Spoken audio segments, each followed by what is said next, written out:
Hello, it's Lucy from Lucy's Corsetry, and I'm sitting here in Port Townsend with Sarah Chrisman, who is the author of Victorian Secrets. And I had actually read your book when it was still called Wasted Curves, so it is such a pleasure to meet you. Aww. I loved your book. And thank you for inviting us into your home and allowing us to sit down and ask you a few questions. It's my pleasure. I'm so glad to finally meet you. We've written so much to each other. It's very exciting to get to meet you in person. Thank you. So let's get started with some of the questions. So it's been a few years since you've written your memoir. So how has life changed for you since then? Well, it's been very interesting because life in general just goes on as it always has. But I've been contacted by more people, which is fun. And as the mainstream book came out, as it got published by Skyhorse and it started to go out in more and more copies, I've started to hear contacts from various media organizations, and that's been pretty exciting. And so it's like little punctuations of stardust that happen on top of the everyday life that still is as it always has been. So has your book been received positively? Mostly. There are some people that it really strikes a raw nerve with for some people, but most of the feedback I get has been very sweet and positive, and it's always fun when I get fan letters from young people who are really interested in the history and get intrigued by it. That's always really touching. So are you recognized more when you go out and walking in your town? Well, the thing about Port Townsend is it's a very small town to begin with, so there's only about 7,000, between 7,000 and 9,000 people here, depending on which census you read and how recent it is. There's not many of us, and pretty much everyone knows everyone. But when I leave town and go to Seattle, which is the closest big city, then I have started getting recognized, and that's been pretty fun. I was walking down the street in a neighborhood in Seattle one day, and a woman, her eyes got really big and her jaw dropped, and she said, how are you here? I thought that was rather charming, the how are you here question. I said, I don't live that far. And she told me, I just spent an hour looking up your pictures online. And I said, oh, that's very sweet, thank you.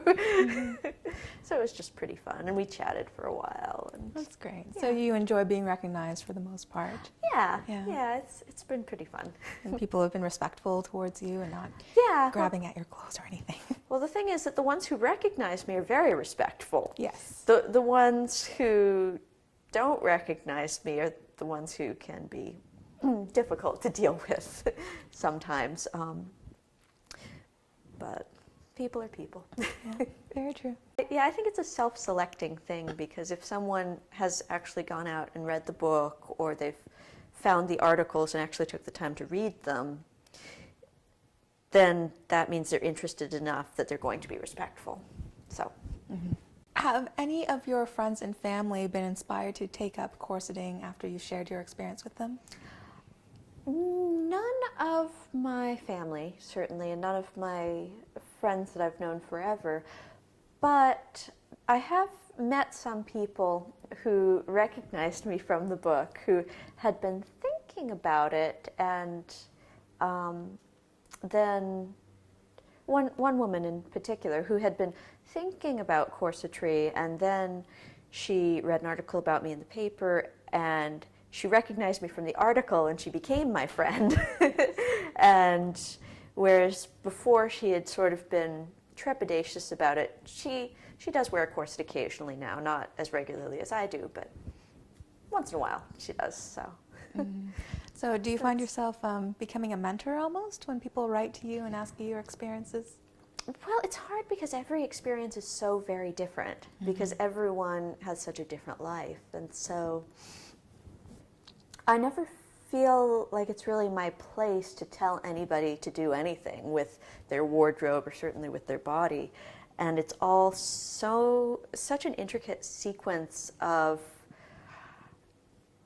decisions, and such a complex situation for every single person, that I never really feel that it's my place. But what I do really hope I get across to people is that your choices are your own, and no one has the right to impose their view of what you should be doing or what you shouldn't be doing, no matter what that is, no matter what you want to do, whether it's wear a corset, not wear a corset, whether it's pursue some dream you've always had or not. You know what your own choices should be, and don't let anyone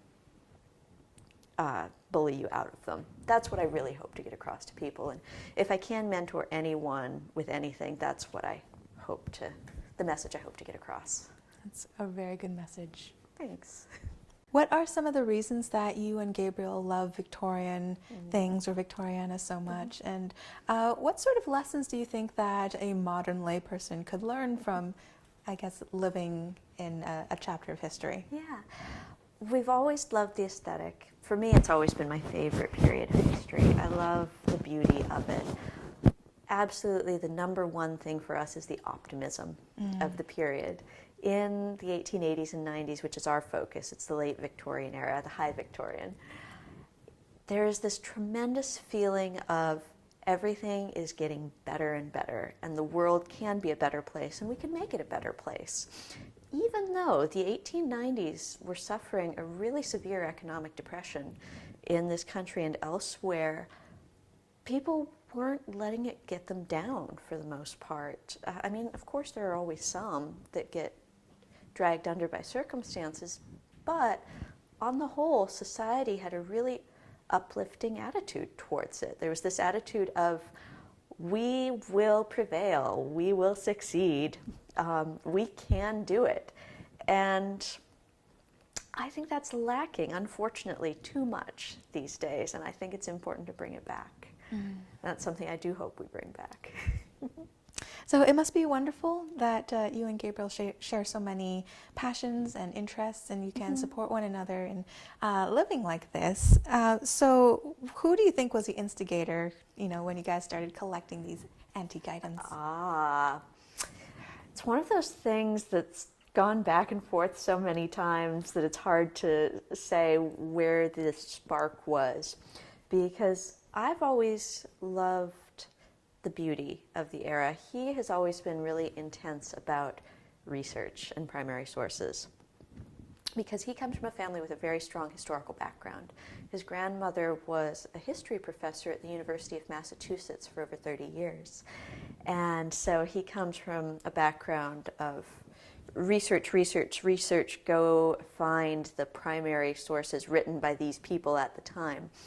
I came at it from the perspective of, wow, this is beautiful, I want to learn more, I'm going to read some literature, but until he started nudging me that way, I hadn't yet read any journals or letters or things.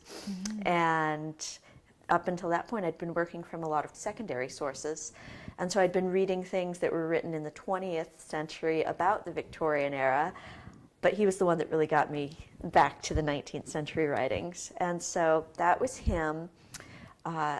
The clothing was, well, he got me my first corset, but the making the everyday clothing was, you can probably attribute that to me, because I've always loved to sew. And then little things here and there. It's just nudge, nudge, what if we try this? Nudge, nudge, what if we try that? And just sort of egging each other on.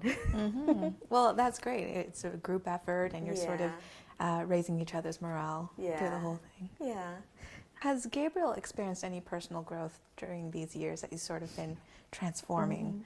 Yeah, well, he started wearing period clothes as well. He gets his made for him by a seamstress, because men's clothing is a different skill set. I can't make men's clothes. And he was very intrigued by what it did to his posture when he started wearing appropriate clothing, how his posture improved. And to have that improved posture, he had to push his shoulders back, which opens up the chest. And so he's been doing a lot more exercises that exercise the pecs. He's actually gone and he sought out bodybuilding manual from the 1890s by an 1890s bodybuilder called Eugen Sandow, who is an intriguing guy. If any of your listeners ever look him up, who was a very early bodybuilder, and he had a book that is all different exercises, and Gabriel actually follows the exercises from the book, and it's very entertaining to watch him doing these exercises every morning. They're supposed to be done in front of a full-length mirror. It's a lot of shadow boxing with weights. Okay. And so he'll jump up, twist, punch. He's punching towards the mirror, and I told him, not the antique mirrors. Yes. You can do that with the modern cheap mirror that somebody left behind when we bought the house. Don't do that in front of the armoire.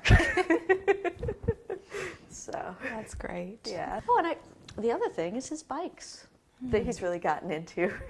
He's always loved bicycles. His first time I saw a photograph of him as a tiny child with his first bike under the Christmas tree, I told him, that's your first love right there. And so when we were able to get some high wheel bicycles, it was a very exciting day for him. He loves them. He prefers his high wheeler to his modern bike now. And I can't blame him. So in your book, you mentioned that you used to do some sort of martial arts. Do you still do that, or do you have any other pastimes apart from your reading and your writing and your bicycling? Reading and writing and bicycling take a lot of my time.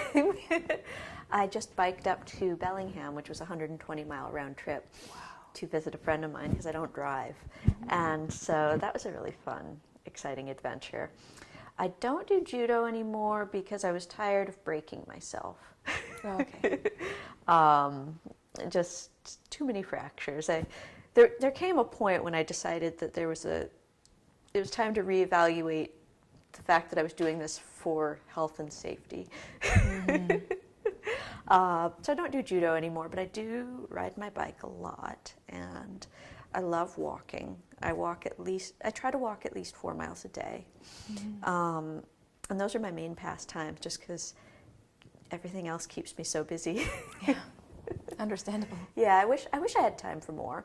But, well, one has to make a living. It's true.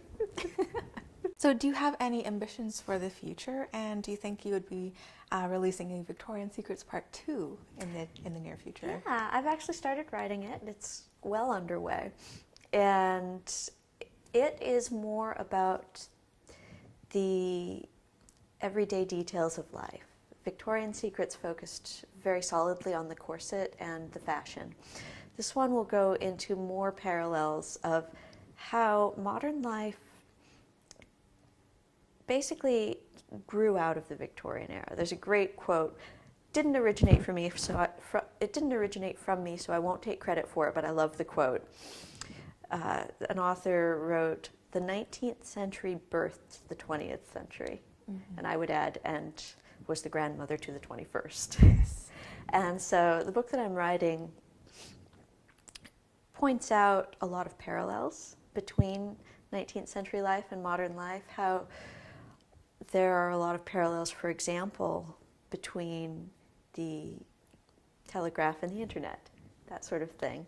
And also, it just talks about us moving into this house, which was built in 1888, and all the little things that we've added to it, and learning to use the antique heaters, and all the little fun lessons we learned from using oil lamps, and little details of life, foraging out in the woods, fun adventures, and what that's taught us about the past.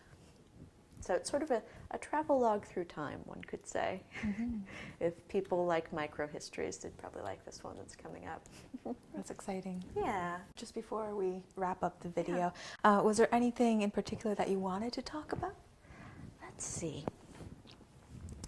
I think I hit upon it when I said that the biggest thing we want to do is to encourage everyone to follow their dreams, no matter what those dreams are. And the other thing is that a big part of why we do what we do is we like to point out to people that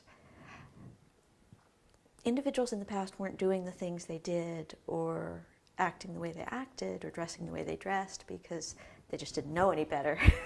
It's because this was their world. And we tried to make it our world. That's us. Yeah. Well, that's a very good lesson. In a nutshell.